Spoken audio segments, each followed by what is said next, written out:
Hello বন্ধুরা, আমাদের নিউহান্স ট্রিটমেন্টের যে প্রথম ব্লগটা দেখেছিলেন, প্রথম ব্লগে তো নিউহান্স ট্রিটমেন্টের সব ব্যাপারটা বলে দিয়েছিলাম। পরবর্তীকালে বেশ কিছু নিয়মকানুন এদের চেঞ্জ হয়েছে, কয়েকটা নিয়মকানুন চেঞ্জ হয়েছে। সেই নিয়মকানুনগুলো ঘটানোর জন্য আজকে সেকেন্ড ব্লগটা আপনাদের দিয়ে দিচ্ছি। সেই নিয়মকানুনের মধ্যে প্রথমে হচ্ছে যে আগে ছিল 20 টাকার ট্রিটমেন্ট, তা বর্তমানে এখানে 20 টাকার ট্রিটমেন্ট একটু পরিবর্তন হয়েছে। এখানে ওপিডি রেজিস্ট্রেশন করবার জন্য ফার্স্টে আপনাকে 100 টাকা দিয়ে ওপিডি রেজিস্ট্রেশন করতে হয়। 100 টাকা দিয়ে রেজিস্ট্রেশন করবার পরে যখন আপনি পরে ফলো আপে আসবেন, ফলো আপের সময় আগে 10 টাকা লাগতো, সেটা এখন বন্ধ হয়ে গেছে, এখন আর 10 টাকা লাগে না।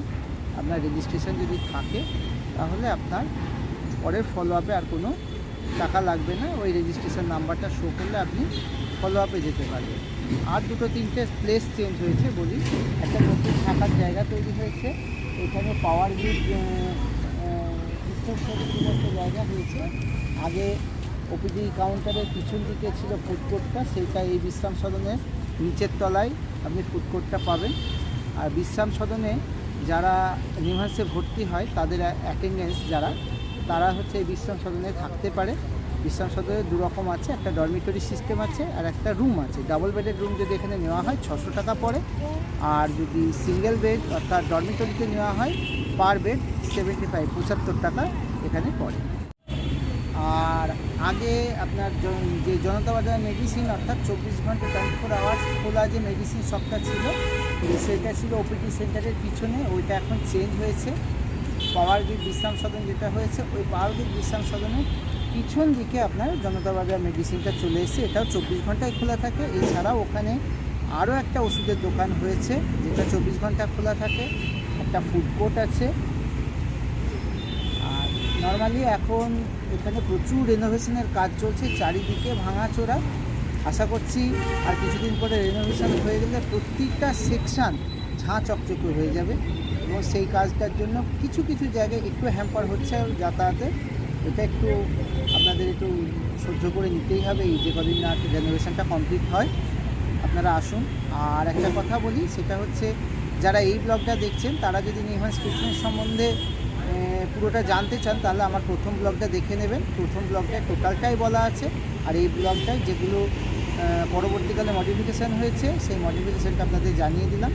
আশা করি নিউহান্সে আপনাদের যদি কোনো সমস্যা হয় বা নিউরোলজিক্যাল ট্রিটমেন্ট অথবা মেন্টাল ট্রিটমেন্ট, অর্থাৎ নিউহান্সের পুরো শব্দ যেটা national institute for mental health and neuroscience, অর্থাৎ মেন্টাল হেলথ ও নিউরোসায়েন্সের ব্যাপারে যদি আপনাদের কোনো রকম সমস্যা হয়, আশা করি আসবেন, এখানে সাহায্য পাবেন এবং সম্পূর্ণরূপে সুস্থ যদি হওয়ার হয় অবশ্যই এখান থেকে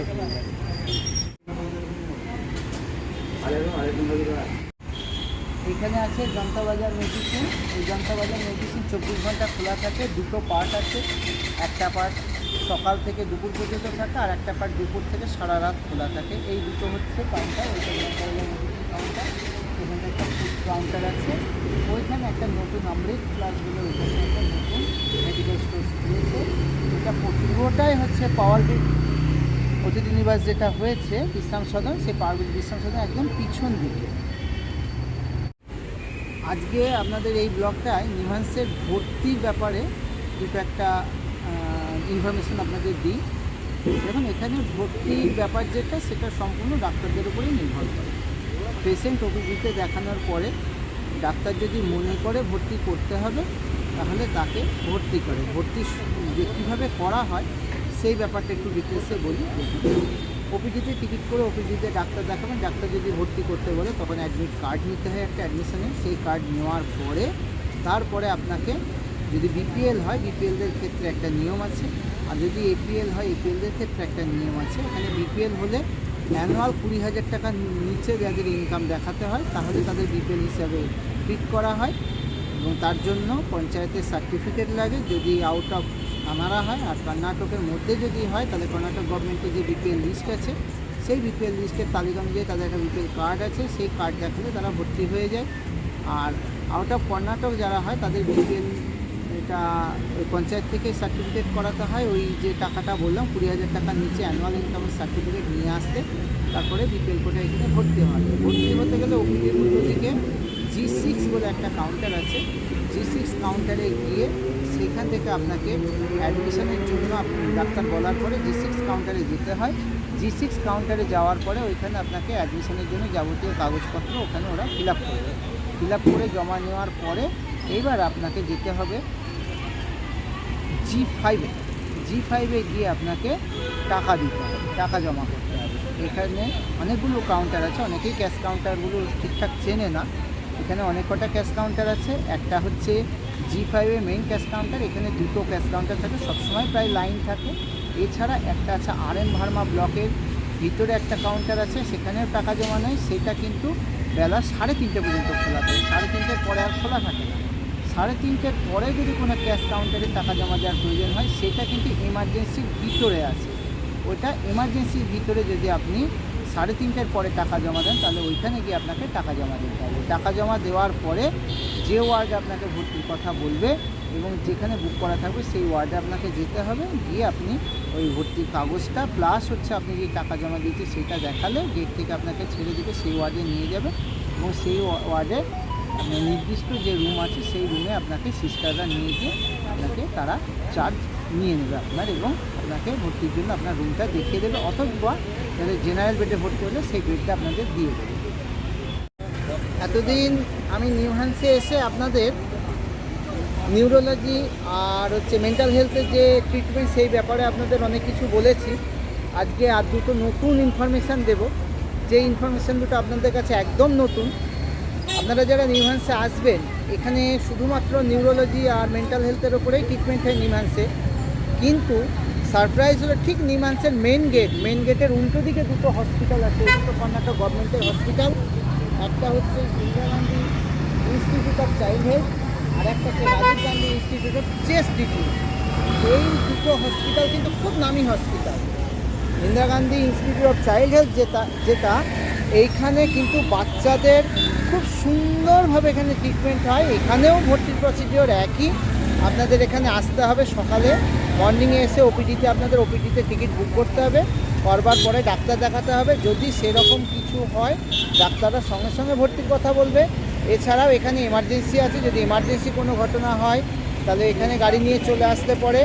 আপনারা এমার্জেন্সিতে গেলে যদি ডাক্তাররা ভর্তির ব্যাপারটা বোঝে তাহলে এখানে ভর্তি করাবে।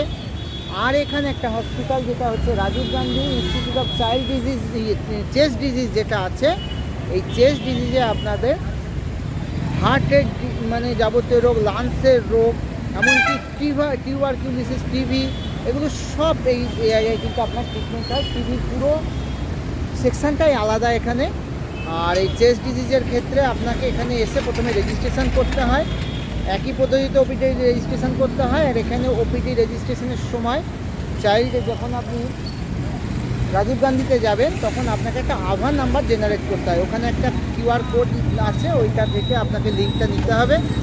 নিয়ে সেই লিঙ্ক থেকে আপনাকে অনলাইনে একটা ফর্ম ফিল আপ করে আধার নাম্বার একটা জেনারেট করতে হবে। সেই আধার নাম্বারটা জেনারেট করবার পরে তারপরে আপনি এখানে আধার নাম্বারটা শেয়ার করলে ওরা ওপিডিতে আপনাকে টিকিট বুক করে দেবে। টিকিট বুক করবার পরে আপনার পছন্দ মতো যে ডাক্তার, সেই ডাক্তার আপনি দেখাতে পারবেন। আপনাদের যদি কোনো প্রয়োজন হয় আমি ডেসক্রিপশন বক্সে আমার কন্ট্যাক্ট নাম্বারটা দিয়ে দেব, আপনারা চেষ্টা করবেন। যদি প্রয়োজন হয় আমাকে ফোন করবেন এবং ফোন করলে আমি আমার সাধ্যমতো আপনাদের চেষ্টা করব সাহায্য করার। আর আপনাদের যদি এই ব্লগটা ভালো লাগে আর এই চিকিৎসা সংক্রান্ত যদি আপনাদের আরও কোনো কোশ্চেন থাকে জানার জন্য, নতুন নতুন ব্লগ পাওয়ার জন্য আমার এই ব্লগের সাইটটা আপনারা একটু শেয়ার করবেন, সাবস্ক্রাইব করে রাখবেন, ভালো লাগলে লাইক করে রাখবেন। আপনাদের যদি কোনো রকমের এতটুকু উপকার হয় তাহলেও আমার এই ব্লগটা করা সার্থক হবে। হ্যাঁ, তাহলে আমাদের নিউহ্যান্সের যে ব্লগটা হয়েছে নিউহ্যান্স ট্রিটমেন্টে পার্ট 1 আর পার্ট 2, পার্ট 1 দেখবেন। পার্ট 1 দেখলে পুরো বুঝতে পারবেন কিভাবে এখানে রেজিস্ট্রেশন হয়, কিভাবে ট্রিটমেন্ট হয়। আর পার্ট 2 যেটা, সেটাতে হচ্ছে এই পার্ট 1-এ যে পরে যে জিনিসগুলো চেঞ্জ হয়েছে সেগুলো দেওয়া আছে, সেইগুলো দেখে নেবেন। কোনো রকম প্রশ্ন থাকলে ইনবক্স করবেন, আর ফোনে ইনবক্স করবেন বা ফোন করবেন। আমি আমার সাধ্যমতো আপনাদের চেষ্টা করব সাহায্য করার। পরবর্তীতে আর একটা নতুন ব্লগ আসবে এখানে, সেটা হচ্ছে রাজীব গান্ধী চেস্ট ডিজিজের ওপরে। আর Indira Gandhi child research centre যেটা আছে ওর ট্রিটমেন্টের ব্যাপারে পরবর্তীতে আমি আবার আপনাদের নতুন করে কিছু ইনফরমেশান দেবো।